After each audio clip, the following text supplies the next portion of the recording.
right, thank you. So as Thomas explained, I'm about to play one of my original compositions, The Dance of the Fairies. The whole work is about 12 minutes long, and it has a sort of a storyline behind it, so I want to explain it real quickly. The beginning of the piece represents the night, and that is where you'll hear an example of what we call atonal music. And then the rest of the piece, you'll hear a part after that opening section where it's more towards the higher register of the piano. Would be more light, upbeat kind of music, and that represents the entrance of the fairies. And then the rest of the piece is going to be a set of dances that Lauren Reed and the other dancers will demonstrate for you. And towards the end of the piece, it returns back to this dark nighttime kind of music. So I hope you enjoy.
So my thesis is about making atonality accessible to modern audiences.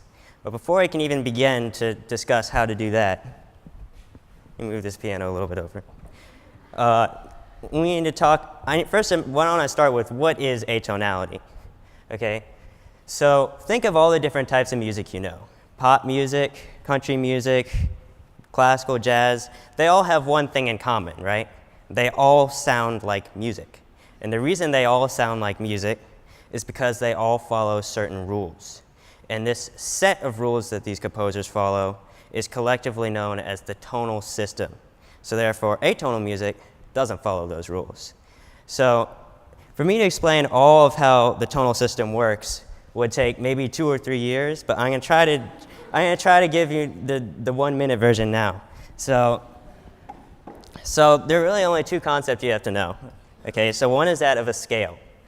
A pretty common scale is a major scale. So for example, if I play all the notes from this note C to the note 8 notes up from that, which is also called C, you would get a scale that is made up of all white keys. So what that means is that if you write a piece that is in this key of C major, theoretically you wouldn't use any black keys. The other concept that you have to know is that of a tonal center. So in any tonal piece, there's going to be one note that all the other notes are gravitate to, that exert some sort of attraction to. And that's the note that 90% of the time, or 99% of the time, the piece is going to start and end on that note. And if you play a tune, it's not going to feel complete until it goes back to that note. So if I play a tune like,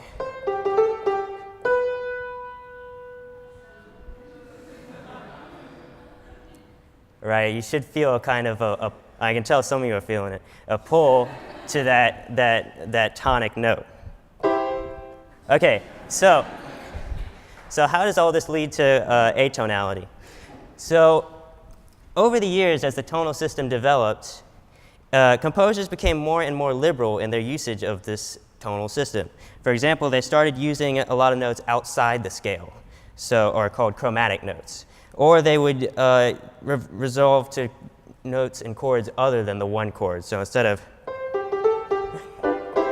they would do something like, or those are called deceptive cadences, and that's another device that they would use to kind of get around these rules of the tonal system.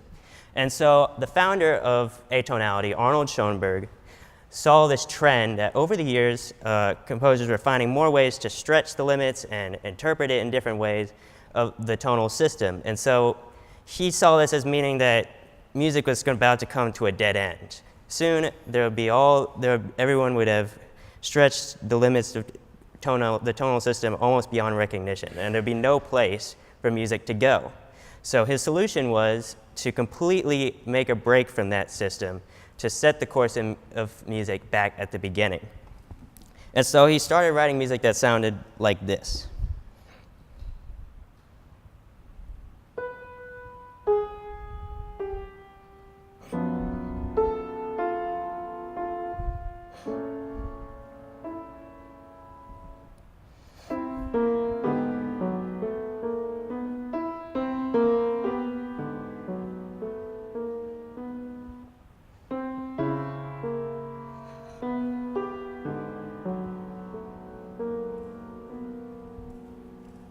So, as you can imagine, his music wasn't super popular with the public when it first came out.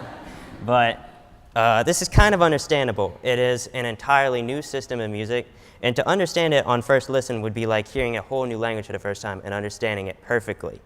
But now that it's been over 100 years since the founding of atonality, we can safely assume that it wasn't just familiarity that made it so hard for listeners to grasp onto this new concept. There are sort of intrinsic scientific difficulties between the two systems of tonal system and the atonal system that if we want to make this music accessible, we have to address those. So one of the biggest hurdles between the atonal system as opposed to the tonal system is that in atonal music, there's a more frequent use of dissonances, or combinations of notes that are unpleasant to our ears. So in tonal music, you'll hear chords like, or maybe a little bit more dissonant, but all those chords are fairly easy for our ears to understand, and the reason why is because the vibration ratios are pretty simple. So if I play this note and to play a fifth, the vibration ratios between those strings is going to be a 1 to 3, which is a very easy combination for our ears to understand. But these more complex tones like or are going to be harder for our ears to comprehend because the vibration ratios are so complex. So Schoenberg, in his 1949 lecture on composition with 12 tones, theorized that if we became familiar with these dissonances, then they wouldn't sound dissonant to us, because familiarity would lead to understanding, thus leading to understanding of the music. But as I've said before, that didn't really work. So now I'm suggesting in my thesis that we need to add a new layer to this to help our audiences understand the music, and that layer is context. So there are many ways that we as artists can help our audience by providing context. One is through dance, as I just demonstrated. We can do through titles, through words, but probably the most powerful way I think that I focus on in my thesis is film, for 3 reasons. Film, first of all, you have plot, second of all, you have light, and third of all, it's something that is current to our generation. So it wouldn't induce the same type of genre stereotypes that, say, an opera would. And so let's look at how we can effectively provide context to atonal music in films. So a very common device that most film composers will use is called a leitmotif. A leitmotif is a musical phrase that carries some sort of special meaning in a film. Often it could be to represent a certain character in the film,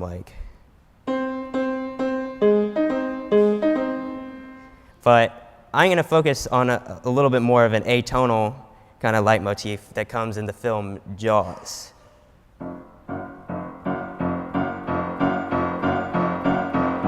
Right? If you just play that by itself, it's really not anything that any 5-year-old kid couldn't just walk up to the piano and go, because it's just the 2 notes right next to each other. But when you put it in a film that has such a powerful sense of context to it, it becomes terrifying. And that just illustrates the power that film has in adding meaning to things that, if we were just hear it by itself, wouldn't be very meaningful. So whether it is through film, through words, or through just adding titles, or just through increased facial expressions, the overarching point of my thesis is that as modern artists, if we want our audiences to have a realistic shot at understanding what we mean through our art, we have to give them something in order to help them with that. Thank you. I said about it.